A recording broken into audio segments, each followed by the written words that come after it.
दादा शर्ट दाखवा ना. रोशन भाऊला शर्ट दाखव रे. आणि तो प्रीमियम वाला शर्ट आहे ना तो मध्ये ठेवून दे. तो नको दाखव. प्रीमियम शर्ट मला का नाही दाखवते तुम्ही? ओ शेट, मी घेऊ का नको कपडे तुमच्याकडे? दादा ते कलेक्शन आहे ना थोडं स्पेशली. म्हणजे मी स्पेशल कस्टमर नाही, मला किरकोळ समजू राहिले का?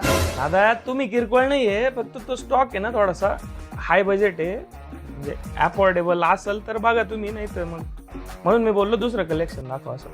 तुम्ही काही इज्जत घेऊ राहिले कस्टमरची? मी काही शर्ट नाही अफोर्ड करू शकत का? किती शर्ट येतो? 500, 1000, 1500? मला तोच शर्ट पाहिजे. जास्त नाही 2500 रुपयाचा आहे. रोशन यांची साईज कर पॅक. 2500चा आहे का? दादा काय करायचं, कॅन्सल करायचं आहे दुसरं दाखवू का? नाही कॅन्सल नका करू, हाच पॅक करा. आलो 2 मिनिटात. छोट्या 1000 रुपये फोन पे कर ना. दादा अरे कलेक्शन विकल्याच नाही जाऊ राहिलं, सगळं कलेक्शन अंगावर पडलं आपले. आजच्या आज सगळं कलेक्शन खाली करू. आयडिया ऐक. शेट, पेमेंट ऑनलाईन टाकलं बरं का? दादा तू डेंजर आहे रे, 250 शर्ट 2500 विकतो.